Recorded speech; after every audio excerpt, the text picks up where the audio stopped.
where we are, we have a group of 23 members, and we are very impressed to see that every member has a home garden back at home, and it's not only consisting of vegetables, but it consists of 5 types of vegetables. It also consists of poultry, and also we are saying we also need to incorporate what you're calling the fish and other subsectors, so that we can be able to have a more balanced diet.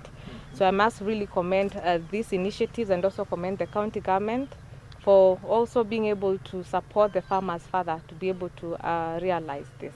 So we are really, really impressed. We are seeing that the 23 members also are teaching other members of the society. And this one is a very clear indication that once, say, one household adopts another household, or even 5, we are really going to have a ripple effect, and we'll have more families being able to produce their own food in the simplest of production units. And that's how we are able to attain food and nutrition security as a country, one of the key areas that our president is very keen about. And as we all know that food and nutrition security comes at a cost, we cannot sit down and assume that everyone will be able to afford to set up these kitchen gardens. And that's why we have been very deliberate in all our programming across all the 47 counties to be able to provide finances to help farmers, and most particularly the homesteads, the households, to be able to set up their own kitchen gardens. This one will be achieved through 3 of our key programs that we are running across the country. That is KSAP, we also have NARIG, and we also have the CVAP.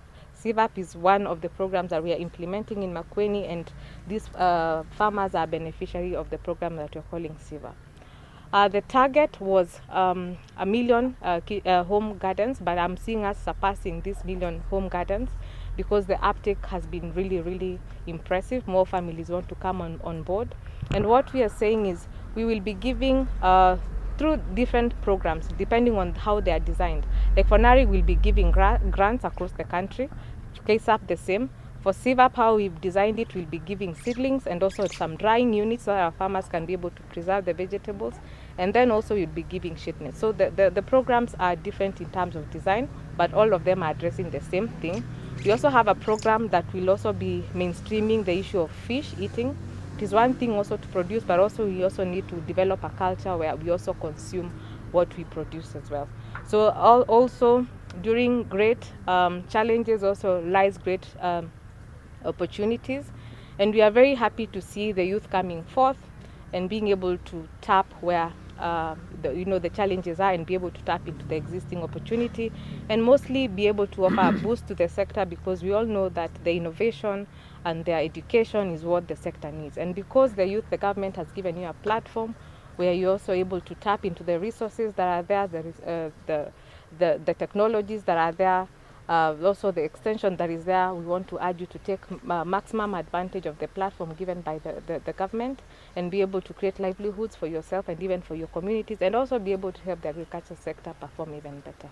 So as we talk about the 1 million kitchen gardens already, we have already put in plans to implement the first set of 400,000 households. So the plans for implementation are already ongoing. So we also have now phase 2, where we're also implementing the rest 600,000 gardens, home gardens, and we are calling upon stakeholders and other well-wishers to come and join in this particular initiative so that we can be food secure.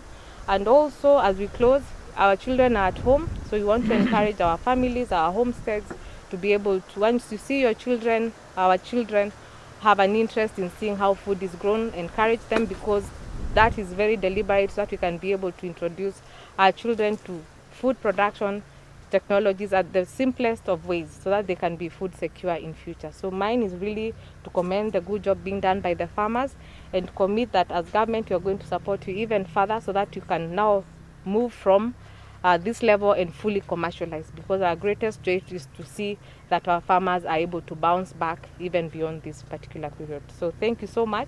And then also, as I close, it is one thing to produce, it is another thing to put food on our table, but it's also another thing also to disseminate the same information. So that's why you see we partnered with NBCC to be able to help us disseminate the information in forms that our communities are able to understand. Be it a community that speaks in a different language to another, we are able to unpack what does all this mean and be able to tell them what the common message is. So we really thank this kind of partnership, and tumefurahia sana pia kwa Madam Grace kwa kujitolea hivi. We are really impressed. We want to urge you to continue with a good job. Government will continue supporting you, because once we start from the household production units, that's how we are going to realize food security, because tukianzia pale kwa mkulima, coming up cumulatively, everyone on board, that is how we achieve food security.